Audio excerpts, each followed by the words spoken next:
You know, first and foremost, the reason I retired was just because I felt like it. And I was kind of thinking about it. I hadn't really been able to put my feet on the ground and run in a direction of starting a family or settling in without the fight world, and I wanted a breath of that fresh air. I just started getting myself into shape, and it sounded like it would be fun. I had my new baby girl, it's a motivation, and then they threw out the Sacramento card, and I was like, all right, let's do some fights, let's have some fun, let's make some cash.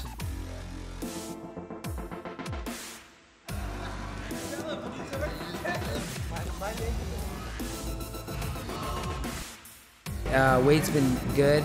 This is just a grind wrestling practice. We're sparring tomorrow, so we did high intensity drill and no hard life goes. Time! This is all really important stuff. It's just drilling perfection under fatigue, rehashing a bunch of the fundamentals like over and over again. So what I do is I stuff this and get out to the side. Even the highest caliber guys are always learning. You talk to Faber, he's always traveling, going to different places, bringing back knowledge from other people in other gyms. And that's what's so great is no matter how good you get in this gym in any aspect, there's always something at next level. There's always more to know, always more to know. And the second that you stop realizing that is the moment you stop growing as a fighter or an athlete. It's important to keep these tools sharpened. That can be a big difference. This point in your life right now, you're 40 years old, right? Yes, sir. Just turned 40 in May. Something that you still wake up and have the pride when the first time they said that name, California Kid, and you did your first walkout. Do you love it today in 2019 as much as you did back then? Yeah, definitely. And I feel like the sport's growing. It's an exciting time to be in the mix, and that's one of the reasons why you want to throw your hat back in there. So what makes you want to go back into, you walking into this podcast today, tired as hell from training camp, ready to go back into battle? What is going on in your mind to make you want to do that?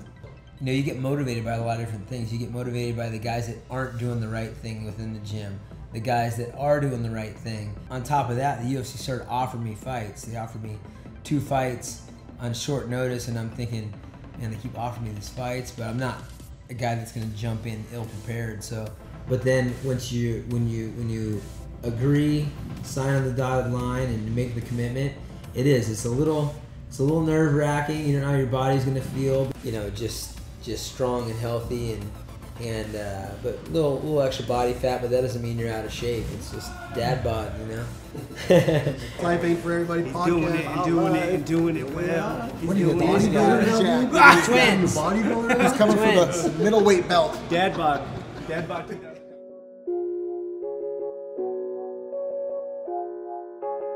It's just to sharpen up the stuff that Faber's been doing for 15 years already. You know, like, we're not trying to reinvent the wheel with this fight. We're trying to get him sharp again, make those strikes and those series and those reactions. I want them to be second nature. I don't want him having to think while he's in there.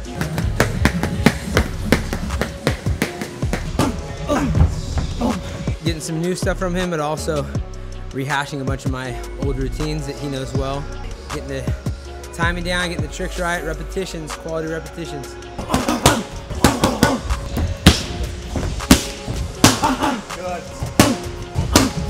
Especially when somebody comes off a little bit of a layoff, you want to make sure they're not overthinking things. We can try and teach him new stuff all day long, but I'd rather work on the stuff that got him to where he was. He was the best fighter in the world for a decade for a reason.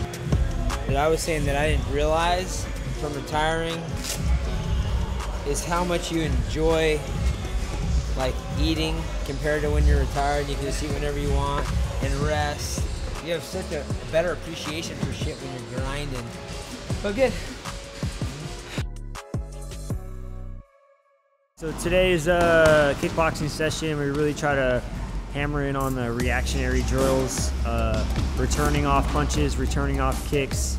Urijah getting older, we got to make sure the timing's there, the speed's there. He's fighting a young buck, you know, so we got to make sure the speed and the reaction time is there. That's what we're really focusing on today.